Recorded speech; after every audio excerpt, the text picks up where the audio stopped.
A strong hold over current affairs is your way to succeed in the UPSC Civil Services examination. Brace yourself and get detailed coverage of relevant news both nationally and internationally.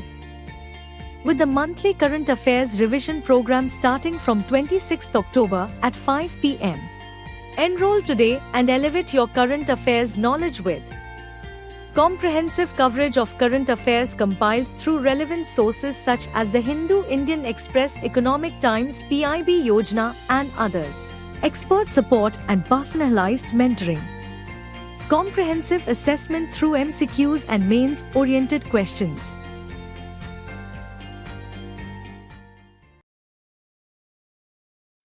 Hello and welcome to this edition of News Today. Without delay, let's have a look at the headlines first. The G20 Summit 2024 concluded with adoption of the Rio de Janeiro Declaration. New initiatives launched by UNFCCC COP29 Presidency. CDRI announces funding for 12 projects across 17 small and developing states. Food and Agriculture Organization released Statistical Yearbook 2024. India completed 10 years of polio eradication. India-Italy unveiled Joint Strategic Action Plan 2025-2029. In our first news for the day, the G20 Summit 2024 has officially concluded with the adoption of the Rio de Janeiro Declaration, which aims to address major global challenges and crises while promoting strong, sustainable, and inclusive growth. The theme of this year's summit was Building a Just World and a Sustainable Planet, and the declaration highlights three main priorities for global action. First, social inclusion and the fight against hunger and poverty.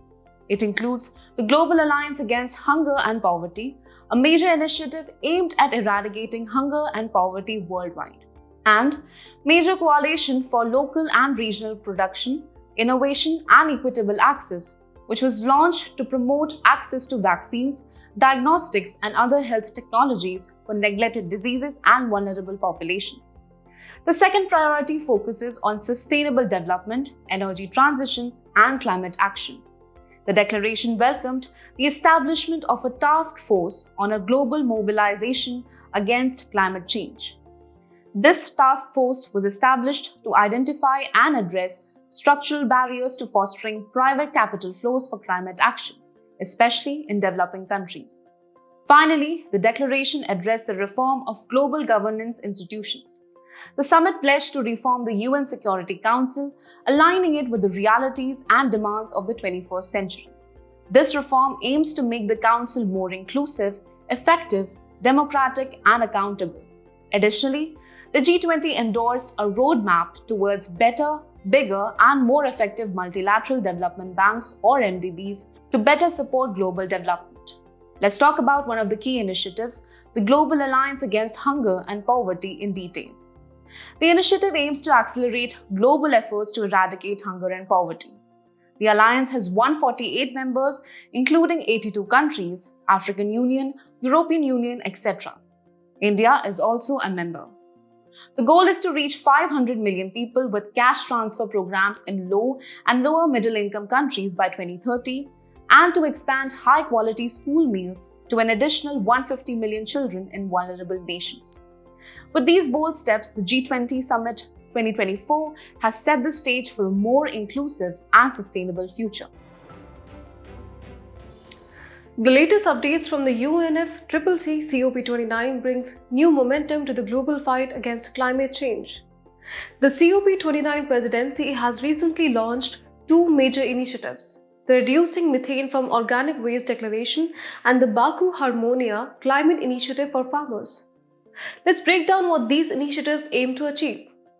This declaration builds on the progress made at previous COPs, specifically supporting the 2021 Global Methane Pledge, which was introduced at COP26. Starting with the Reducing Methane from Organic Waste Declaration. In this, signatories declared their commitment to set sectoral targets for reducing methane emissions from organic waste within future NDCs and launch policies and roadmaps to meet sectoral methane targets, as organic waste is third largest source of human-caused methane emissions, following agriculture and fossil fuels. This initiative has been developed in partnership with the UNEP-convened Climate and Clean Air Coalition or CCAC, which was founded in 2012 to tackle short-lived climate pollutants like methane, black carbon HFCs, and tropospheric ozone. It's worth noting that 35 countries have signed onto this declaration, representing 47% of global methane emissions from organic waste. However, India is not among the signatories. Shifting focus to the second initiative, the Baku Harmonia Climate Initiative for Farmers. This new aggregator platform was introduced by the COP29 Azerbaijan Presidency in collaboration with the UN's Food and Agriculture Organization. Its primary aim is to assist farmers to navigate various programs supporting climate-resilient agri-food systems transformation, catalyzing investment, and empowering farmers, especially women and youth. This initiative will be managed by the FAO as part of the Food and Agriculture for Sustainable Transformation Partnership, a multi-stakeholder platform established at COP27 in 2022. FAST focuses on strengthening both the quantity and quality of climate finance in agri-food systems, particularly for vulnerable communities. In a significant development, the Coalition for Disaster Resilient Infrastructure, or CDRI, has announced funding for 12 new projects across 17 small island developing states, or SIDS, under its Infrastructure for Resilient Island States, or IRIS initiative. Launched at COP26 during the World Leaders Summit, IRIS is a dedicated initiative aimed at achieving sustainable development through a systemic approach to promote resilient, sustainable, and inclusive infrastructure in SIDS. Small island developing states are located across 3 geographical regions: the Caribbean, the Pacific, and the Atlantic, Indian Ocean, and South China Sea, or AIS. These states were recognized in the 1992 United Nations Conference on Environment and Development as a distinct group of 39 states and 18 associate members of United Nations Regional Commissions. Given their unique vulnerabilities, disaster-resilient infrastructure is critical for SIDS.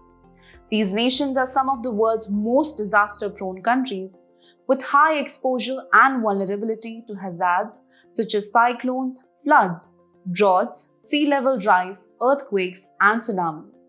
According to the Sendai Framework Monitor data, the disaster mortality rate in SIDS is more than double the global average. On average, SIDS experience a 2.1% loss in GDP due to disasters, compared to just 0.3% of GDP in other countries. The CDRI, launched in 2019 at the United Nations Climate Action Summit, is a partnership of national governments, UN agencies, and multilateral development banks, all working together to promote the resilience of both new and existing infrastructure systems. It currently has 40 countries and 7 organizations as members, with its governing council co-chaired by representatives of 2 national governments, with India serving as the permanent co-chair. With this funding and continued collaboration, the CDRI is making significant strides towards building disaster-resilient infrastructure for small island developing states, helping them better withstand future challenges. Moving ahead, the Food and Agriculture Organization, or FAO, has just released its Statistical Yearbook 2024. This yearbook is a primary tool and indispensable reference for policymakers, researchers, and analysts to understand past, present, and future parts of food and agriculture. Let's begin with some global observations. The share of agriculture in the global GDP has remained steady at around 4% since 2000. However, the percentage of the global workforce employed in agriculture has seen a significant decline, from 40% in 2000 to 26% in 2022, equating to 892 million people. Despite this drop, agriculture remains the second largest employment source, right behind the services sector.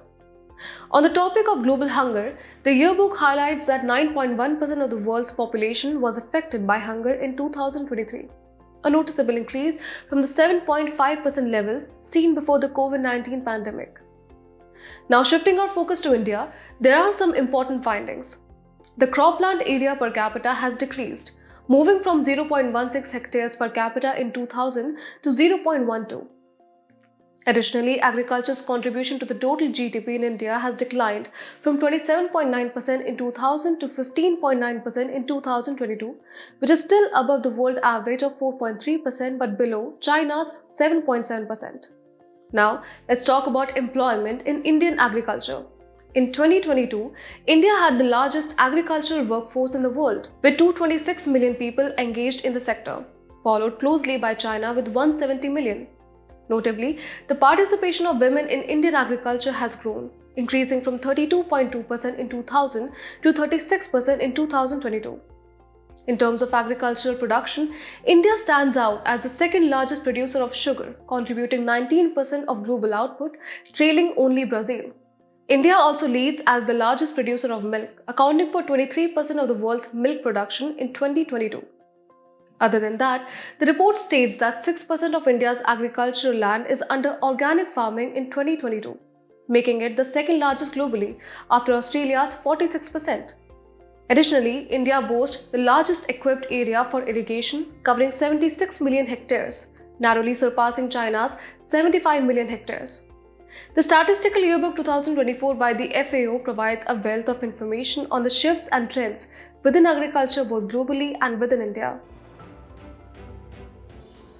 Moving ahead to the next news, India celebrates 10 years of polio eradication. In March 2014, the World Health Organization declared India polio-free, marking a significant achievement in public health. This declaration, based on criteria including 3 years of no wild poliovirus transmission, the establishment of robust surveillance systems, and the destruction of any remaining stocks of the virus. This milestone was the result of decades of dedicated efforts, starting with India's participation in the Global Polio Eradication Initiative. National immunization efforts, especially through the Universal Immunization Program or UIP, played a pivotal role in this success. Let's take a closer look at the Universal Immunization Program or UIP. It is one of the world's largest public health programs, providing free vaccines for 12 vaccine-preventable diseases. In 1985, expanded program on immunization was renamed as UIP, broadening its reach to rural areas beyond urban centers. To maintain India's polio-free status, several preventive measures have been implemented. Annual polio campaigns such as National Immunization Days or NID and Sub-National Immunization Days or SNID are conducted to keep immunity levels high and ensure that no child is missed. In addition, when it comes to surveillance and border vaccination at international borders continues to mitigate the risk of polio reimportation from endemic regions. In 2015, the inactivated polio vaccine or IPV was introduced to provide additional protection, particularly against the type 2 polio virus. Moreover, the mission Indradhanush, launched in 2014, aims to increase immunization coverage to 90%. With a focus on hard-to-reach areas that have low immunization rates. Poliomyelitis or polio is a highly infectious viral disease that primarily affects children under 5 years of age. It spreads from person to person, mainly through the fecal-oral route or less frequently by a common vehicle like contaminated water or food, and multiplies in the intestine from where it can invade the nervous system and cause paralysis. On the global front, the wild poliovirus strain status is as follows. Type 1 remains endemic in Pakistan and Afghanistan as of 2022, while Type 2 was eradicated in 1999 and Type 3 was eradicated in 2020. However, vaccine-derived polio occurs when the weakened strain in oral polio vaccine or OPV mutates, potentially regaining the ability to cause paralysis in under-vaccinated populations. As India celebrates 10 years of being polio-free, continued vigilance and immunization efforts are crucial in keeping the nation protected. Ahead, we are diving into a significant development in international relations. India and Italy have unveiled a 5-year joint strategic action plan spanning from 2025 to 2029. This announcement was made during a bilateral meeting on the sidelines of the G20 summit in Brazil. The plan outlines a comprehensive vision for collaboration in several critical sectors. Let's start with economic cooperation. Both nations have agreed to enhance trade and investment in areas like green technologies and pharmaceuticals through the Joint Commission for Economic Cooperation and the Working Group on Food Processing, aiming for a stronger economic partnership. Moving on to connectivity, both countries are set to cooperate on the India-Middle East-Europe Economic Corridor. This strategic initiative seeks to boost connectivity and trade between India, the Middle East, and Europe, strengthening ties across regions. In the realm of science and technology, India and Italy have agreed to expand cooperation in critical areas like artificial intelligence and digitalization. To make this a reality, the 2025-27 Executive Program for Scientific and Technological Cooperation will be implemented. They also introduced the Indo-Italian Innovation and Incubation Exchange Program to promote academic and industrial collaboration. Now turning to energy transition, both countries plan to organize tech summits and strengthen alliances like the Global Biofuels Alliance and the International Solar Alliance. This is aimed at pushing forward sustainable energy solutions. Defense also took center stage during the discussions. Annual joint defense consultative meetings and the joint staff talks have been scheduled to improve defense coordination between the two nations. Additionally, the idea of a defense industrial roadmap was put forth to enhance cooperation in defense manufacturing. To provide some context, let's briefly touch on the India-Italy relationship. Diplomatic ties between the two countries were first established in 1947, and economically, Italy is India's fourth largest trading partner within the European Union. In the fiscal year 2022-23, bilateral trade crossed $14.253 billion with a favorable balance of trade for India. There is also a notable Indian diaspora in Italy, estimated at around 2 lakh people. Earlier this year, the two countries signed the Migration and Mobility Partnership Agreement, aimed at facilitating safe and legal migration. This joint strategic action plan marks another step forward in the evolving partnership between India and Italy, promising closer ties and greater cooperation in the years to come. As we conclude today's main news, let's have a look at some quick updates. The second India-Australia Annual Summit was held on the sidelines of the G20 Summit in Rio de Janeiro. One of the key highlights include the Australia-India Business Exchange or AIBX program, extended for 4 years from July 2024. AIBX was launched in 2021 to provide businesses with market insights and foster commercial partnerships. Recently, India released the second tranche $2.5 million to the United Nations Relief and Works Agency for Palestine Refugees in the Near East or UNRWA, fulfilling its annual contribution of $5 million for 2024-25. UNRWA was formed post the 1948 Arab-Israel War by a UN General Assembly resolution in 1949. Indian Army conducted multilateral annual joint humanitarian assistance and disaster relief or HADR exercise Sanyukt Vimochan 2024 in Gujarat. The exercise brought together all agencies involved with disaster relief efforts, signifying the necessity of a whole government approach. Ukraine used American-made Attack-M's missiles to strike into Russia. Attack-M's is a long-range guided surface-to-surface ballistic missile with a maximum range of 300 kilometers. UAE launched Global Energy Efficiency Alliance at COP29, hosted in Azerbaijan. The aim of this alliance is to double global energy efficiency rates by 2030 and contribute to significant emission reductions. At UNFCCC COP29 Baku in Azerbaijan, it was announced that 10 more countries had joined discussions on the Fossil Fuel Non-Proliferation Treaty. It was conceptualized in 2016 and officially launched in 2019. It is a group of civil society, research organizations, Nobel laureates, government, etc. Scientists at IIT Bombay have developed a portable water pollutant detecting device called AeroTrack. The device uses a protein-based biosensor to detect harmful aromatic xenobiotic pollutants like phenol, benzene, and xylanols from water samples. Last month, African penguins were listed as critically endangered on the IUCN Red List. It is the only penguin species found in Africa and one of the smallest penguin species. Males are generally slightly larger than their female counterparts. Recently, scientists have developed a new bioplastic and named it Mechanical Engineered Living Materials and Compostability, Healability and Scalability, or MEGS. It is a nature-inspired solution with the ability to regenerate, regulate itself, and respond to external stimuli such as light. India and Japan signed a memorandum of implementation for co-development of Unicorn mast for Indian naval warships. It is a mast with integrated communication systems which will help improve the stealth characteristics of naval platforms. Before we sign off, let's challenge your understanding in today's installment of Test Your Learning.